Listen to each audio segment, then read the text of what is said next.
Hello guys! Kamusta? Well, sana okay lang kayo. Bale, sa bidyong ito tuturuan ko kayo kung paano bumili, mag-top up or mag-recharge ng CP or COD points para sa inyong Call of Duty Mobile Garena account, at ang gagamitin nating pambayad ay ang regular load sa ating SIM card na Smart, Talk and Text, Sun at D2 SIM card.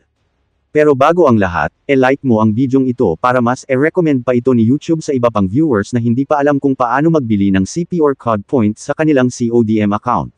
At hindi lang yun, wag mong kalimutang mag-subscribe para updated ka sa mga bago kong tutorial videos. Okay, bibilang ako ng 5, at sana na-like mo na ang bidyong ito at nag-subscribe ka na. 1, 2, 3, 4 and 5. Ayun, salamat. Magsimula na tayo. Paalala lang pala na panoorin mo ang video hanggang sa huli at makinig ng maiigi kasi mahirap-hirap ito. Magsimula na tayo. Ito pala ang aking Call of Duty mobile account. At ayan, mayroon akong 1,287 na COD points sa aking CODM account. Ayan ang basehan natin mamaya kung may dumagdag ba or pumasok yung binili kong CP or COD points. Ngayon, home nyo lang ang phone nyo. Tapos, kung ang phone nyo ay Android, punta kayo sa Google or Chrome, at kung iOS naman ay sa Safari. Sa akin, sa Google na lang ako kasi karamihan sa inyo ay Google ang ginagamit. After nyo maklik ang Google, click ang search bar tapos search lang ang Codeshop CODM. At matik na dadalhin kayo niyan sa site ng Codeshop CODM. Kapag ganyan na ang lumabas, una sa lahat, pumili ka muna ng halaga or amount ng Garena Shells na bibilhin mo. Paalala na ang Garena Shells ay hindi pa ito yung tinatawag nating CP or COD points. Ang Garena Shells ay gagamitin nating pamalit mamaya para sa CP or COD points, kaya panoorin mo ang video hanggang sa huli. Bale ito ang larawan ng halaga ng Garena Shells na mabibili mo at ang katumbas nitong CP or COD points na papasok sa ating account. Dito nga ay ang 10 Garena Shells ay nagkakatumbas ng 20 na CP or COD points. Ang 20 shells naman ay nagkakatumbas ng 40 na CP. At marami pang ibang halaga ng Garena Shells at COD points, kayo na bahala magtingin-tingin.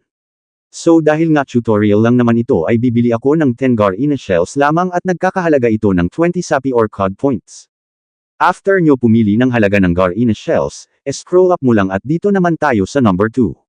Select Payment Method. Dito nga ay, may pagpipilian tayo. It's either D2 SIM card, Talk and Text, Smart at Sun SIM card. Ang 10 shells nga kapag, dito, SIM card ang gamit mo ay babayaran mo lang ito ng 12 pesos na regular load sa inyong SIM card na dito. At kapag ang gagamitin mo naman ay Sun, Smart at Talk and Text na SIM card, ang 10 Garena Shells ay nagkakahalaga ng 15 pesos na regular load. At dahil dito SIM card nga ang gagamitin ko ay, di ito ang i-click ko, pero kung Smart, Talk and Text at Sun ang gagamitin mo, ay iyon din ang i-click mo.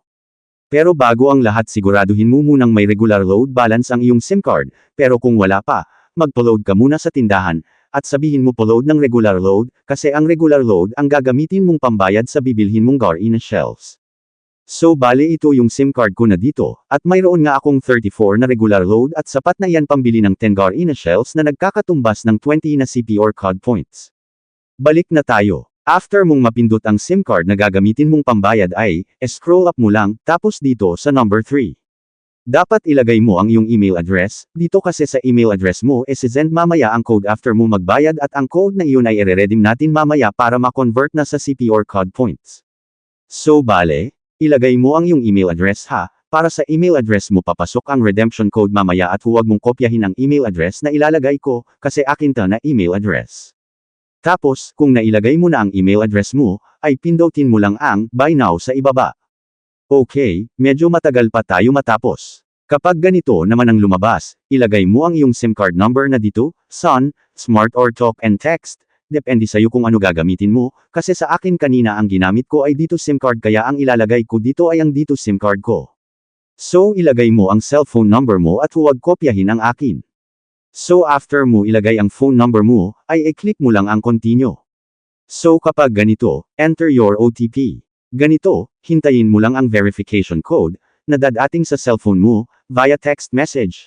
At kapag dumating na, kunin ito at ilagay sa parihaba. Kapag okay na, nailagay na ang mga numero ay i-click mo lang ang continue. At ayan na successful na ang pagbili natin ng Garena Shells, but wait hindi pa tayo tapos. Naalala nyo kanina ang email mo, na inilagay mo, home mo ulit ang phone mo, At punta ka sa Gmail at doon mo yan makikita. E-open ang Gmail, tapos hanapin mo ang pinakabagong email na natanggap mo, na may nakasulat na, no reply, thank you for your order. Then e-click lang ito. Kapag ganyan na ang lumabas, scroll up lang ito. Nakikita mo ang color white na yan, tingnan yung mabuti ang gagawin ko, mayroong mga numeros sa loob ng parihabang color white, copy natin iyan.